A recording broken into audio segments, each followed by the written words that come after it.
예, 여러분 안녕하세요. 한국금거래소TV 금알람의 송종길입니다. 2주 만에 찾아뵙습니다. 현재 금값에 가장 큰 영향을 주는 이슈는 두 가지죠. 러시아와 우크라이나 평화 협상이 진전이 있느냐 없느냐, 다음엔 인플레이션에 대한 우려가 있겠는데요. 한 주간의 이슈 짚어보고 해외 전망 기사 보도록 하겠습니다. 예, 한 주간의 이슈 짚어보겠습니다. 이번 주는 월요일 날이 가장 높았고요. 하락, 반전하는 그런 트렌드를 보였습니다.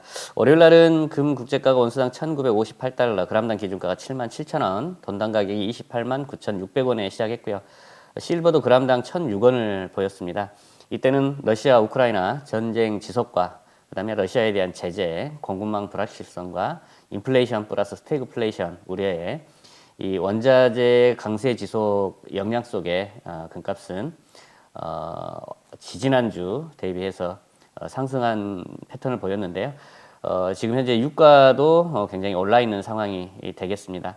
그러다가 러시아와 우크라이나 간의 이제 평화회담 진전 기대 심리가 작용을 했고요. 긴장 완화 징후가 보였죠. 이로 인해서 안전자산인 금에 대한 수요 위축 영향으로 금값이 다소 하락했었습니다. 금요일 상황입니다. 오늘 아침이죠. 금 국제가는 온수당 1935달러, 그람당 기준가는 75,700원, 돈당 가격은 283,900원대 보였습니다. 실버는 1,000원대 나타나다가 오늘 아침엔 971원을 보였고요. 소비자 물가 급등 우려와 우크라이나 위기에 대한 우려가 더해지면서 안전자산으로서의 금의 매력을 강화함에 따라 금값은 2020년 중반 C19 대유행으로 인한 급등 이후에 최대 분기별 상승세를 기록을 했습니다. 러시아와 우크라이나 간에 긍정적인 합의가 있을 경우 금값은 다소 하락할 수는 있겠지만 인플레이션에 대한 두려움에 투자자들의 금 매수세는 증가할 걸로 보여지고 있답니다. 미국은 기름값 전쟁을 선포를 했고요. 바이든이 선포를 하자 사상 최대 비축률을 방출을 해서 국제유가는 서부 텍사스유 기준 7% 이상 하락을 했습니다. 예, 현재 시간 2022년 4월 1일 10시 23분입니다. 만우절입니다. 제가 은다고 해서 거짓말하는 건 아니고요.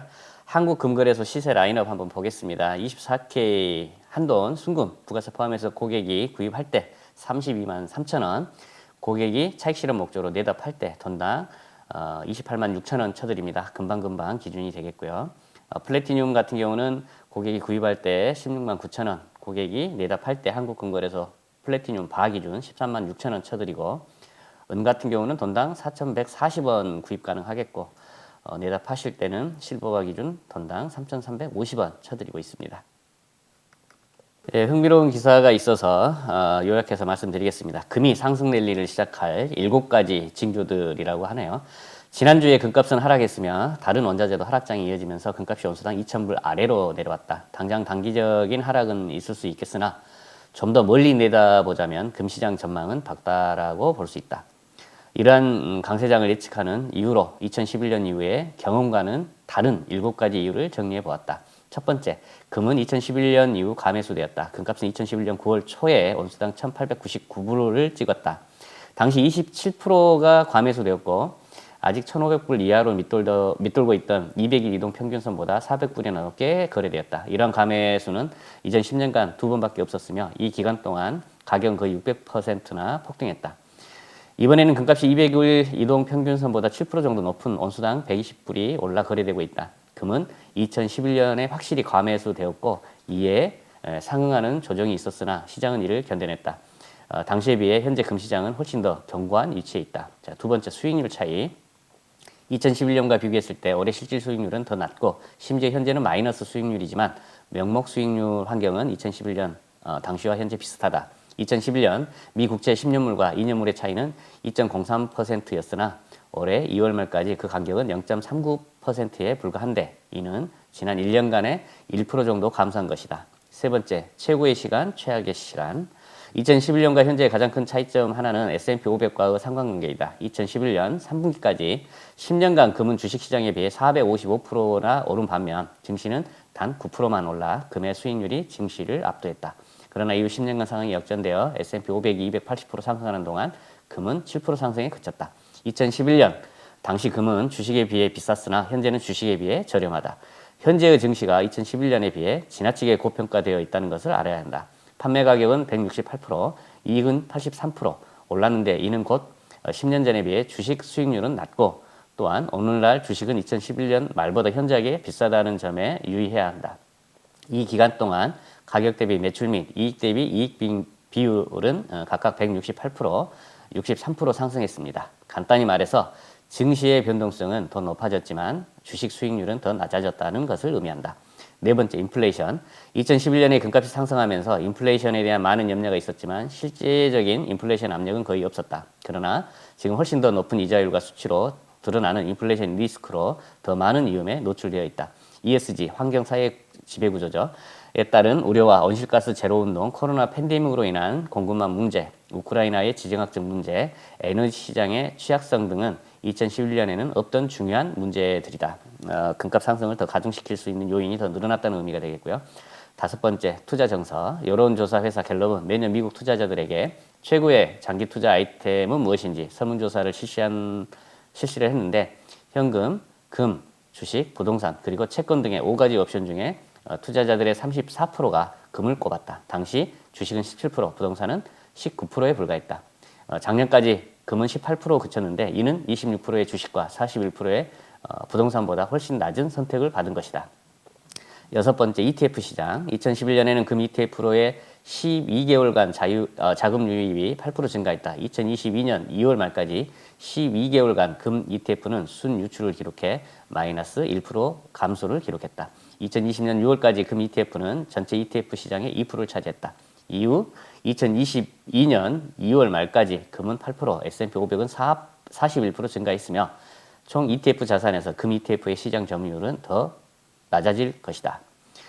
ETF 시장보다는 실물에 투자하는 성향을 언급하는 것 같고요. 자, 일곱 번째, 은 가격의 상승 추세.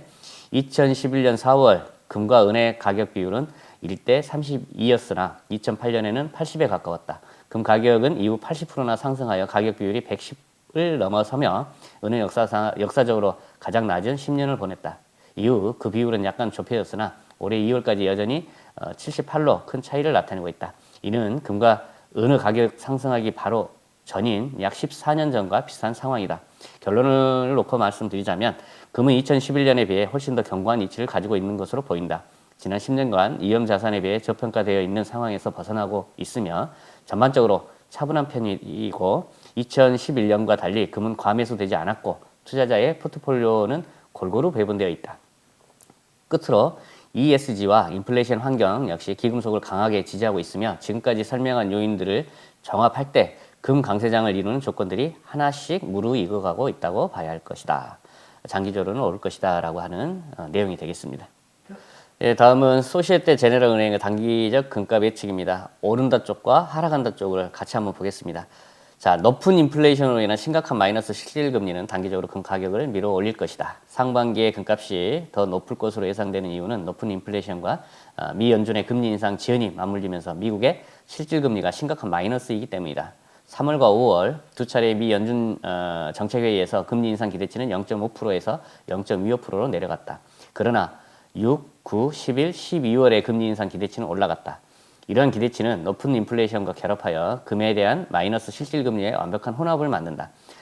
한편 눈에 띌 만한 금 수요로는 경제 제재에 대한 반응으로 러시아 국민들이 실물금 구매가 4배까지 늘어난 것으로 알려졌다. 상승 위협으로서는 높은 원자재 가격과 노동 임금의 상승으로 인플레이션이 예상보다 훨씬 심각해질 수 있다. 또한 우크라이나 상황이 답보 상태이거나 갈등이 더 악화될 경우 금값은 상당히 오를 것으로 보인다.